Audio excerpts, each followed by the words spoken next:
بسم اللہ الرحمن الرحیم۔ السلام علیکم۔ SMC اردو میں خوش آمدید۔ آج کی ویڈیو میں ہم آپ سے شیئر کریں گے کہ دنیا کے مشہور ترین ملحدین یعنی ایتھیسٹس مرتے دم کیا کہہ کے گئے، وہ کیا الفاظ تھے جو ادا کر کے وہ اس دنیا سے رخصت ہوئے۔ بورجیا نے مرتے وقت کہا کہ میں اپنی زندگی میں موت کے سوا ہر چیز کی تیاری کرتا تھا، اور اب جب میں مرنے والا ہوں تو موت کے لیے تیار ہی نہیں۔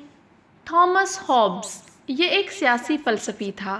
مرتے وقت کہتا ہے، میں اس وقت اندھیروں میں گرا پڑا ہوں، کوئی مجھ سے پوری دنیا لے لے اور صرف ایک دن کی زندگی اور دے دے۔ تھامس پین یہ 18ویں صدی کا ملحد مصنف ہے جس نے مرتے وقت کہا، میں اس وقت ایسے عذاب میں ہوں کہ مجھے اکیلا نہ چھوڑنا، اور بلا شبہ جو میں نے کیا ہے میں اسی عذاب کا مستحق ہوں۔ اگر آج میرے پاس پوری کائنات ہوتی اور اس دنیا کے جیسی ایک اور دنیا بھی ہوتی تو میں اس تکلیف کے بدلے دے دیتا۔ آج مجھے اللہ نظر آ رہا ہے جبکہ میں پوری زندگی شیطان کا چیلا بنا رہا۔ اگلا ملحد جس کی ہم بات کریں گے وہ ہے سر تھامس اسکاٹ۔ یہ ایک انگریزی مشیر تھا جو 1594 میں فوت ہوا اور مرتے ہوئے کہہ رہا تھا کہ لمحوں پہلے تک میں کسی معبود یا آگ کی کسی چیز پہ وجود نہیں رکھتا تھا، لیکن اب مجھے محسوس ہو رہا ہے کہ وہ اصلی ہیں اور اللہ کا وجود بھی ہے، اب جب کہ میں عذاب کے راستے پہ ہوں اور یہ سب اللہ کی عدالت ہے۔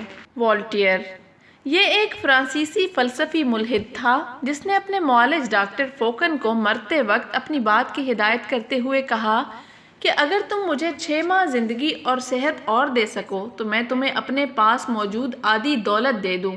اب میں مر رہا ہوں اور جہنم میں جا رہا ہوں۔ نرس والٹیئر اگر دنیا کی ساری دولت بھی یورپ کو دے دی جائے تو میں کسی ملحد کو نہیں دیکھنا چاہتا۔ میں خود اس وقت تکلیف میں مبتلا ہوں اور پوری رات بخشش کے لیے چیختا رہا ہوں۔ ڈیوڈ ہیوم یہ ایک اسکاٹش مورخ ملحد ہے جس نے 1776 میں مرتے ہوئے چیختے ہوئے کہا، آگ نے مجھے اپنے شعلوں میں جلا دیا۔ وہ اپنی موت کے وقت بہت زیادہ مایوس تھا۔ نپولین بوناپارٹ فرانسیسی شہنشاہ جس نے اپنی بادشاہت کی بھوک کو پورا کرنے کے لیے لاکھوں افراد کو قتل کیا، دنیا کی حکمرانی کو بہت پسند کرتا تھا۔ مرتے وقت کہنے لگا، دیکھو میں اپنے وقت سے پہلے ہی مر کر زمین کی اصل کی طرف لوٹ آیا ہوں۔ حالانکہ میں سب سے بڑا فرانسیسی شہنشاہ ہوں، میں جس گڑھے میں پڑا ہوں اس میں اور ہمیشہ کے باغ یعنی جنت کے درمیان بہت فرق ہے۔ سر فرانسس نیوبرٹ یہ برطانوی ملحدین کلب کا سربراہ تھا۔ اس نے اپنی موت کے وقت اپنے بستر کے چاروں طرف لوگوں کو بتایا، مجھ سے یہ مت کہو کہ کوئی معبود نہیں، کیونکہ میں اب اس کی موجودگی میں ہوں، اور مجھے یہ مت کہو کہ کوئی جہنم نہیں، کیونکہ اب مجھے محسوس ہو رہا ہے کہ میں اس جہنم میں پھسل رہا ہوں۔ اگر میں ہزاروں برس بھی زندہ رہتا تو اس آگ کو جھٹلاتا رہتا، اور اب ہزاروں سال بعد بھی مجھے اس آگ سے خلاصی ملنے والی نہیں۔ یہ آگ مجھے جلائے جا رہی ہے۔ کنگ چارلس 9 یہ ایک فرانسیسی بادشاہ تھا جس نے 1572 میں فرانس میں 10,000 پروٹسٹنٹ عیسائیوں کو مار دیا کیونکہ وہ کیتھولک مذہب میں نہیں تھے۔ اس نے موت سے پہلے اپنے ڈاکٹروں سے کہا، میں دیکھ رہا ہوں کہ جن کو میں نے قتل کیا وہ میرے سامنے سے گزر رہے ہیں اور ان کے زخموں سے خون بہہ رہا ہے اور وہ میری طرف اشارہ کر رہے ہیں۔ مجھے اپنا ٹھکانہ نظر آ رہا ہے۔ میں نے ایسے گناہ کیے جو ہمیشہ مجھے سزا دیتے رہیں گے۔ ڈیوڈ اسٹراس یہ ایک جرمن قوم پرست ادیب تھا جو 1874 میں فوت ہوا۔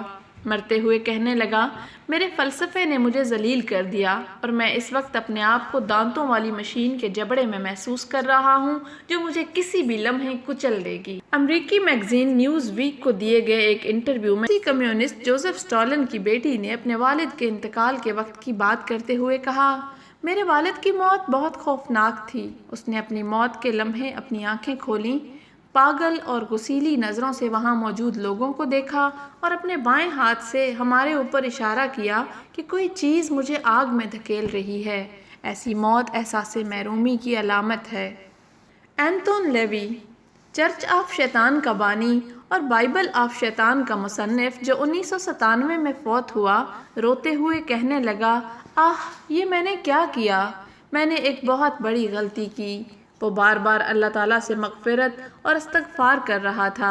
یہ وہ چند مشہور ملحد تھے جو اللہ کے وجود کو ہی نہ مانتے تھے اور مرتے وقت سب سے پہلے اللہ ہی کو پکارا۔ اے اللہ پاک، تو پاک ہے، تو کس قدر عظمت اور بڑائی والا ہے۔ اور اس کا نقشہ قرآن پاک نے بھی کیا خوب کھینچا ہے کہ بے شک تو اس دن سے غفلت میں آ رہا ہے۔ آج جب ہم نے تجھ سے تیرا پردہ دور کر دیا تو تیری نگاہ آج بڑی تیز ہو گئی ہے۔ تو ویوز یاد رکھیے، جو شخص جس چیز پر زندہ رہتا ہے اسے موت بھی اسی پر آئے گی، اور جو شخص جس چیز پر مرتا ہے قیامت والے دن اسے اسی حالت پر اٹھایا جائے گا۔ اللہ تعالی ہم سب کو اس وحدہ لا شریک اللہ پاک کو ماننے کی توفیق دے، آمین۔ کیسی لگی ہماری آج کی ویڈیو کمنٹ سیکشن میں بتانا مت بھولیے گا۔ شکریہ۔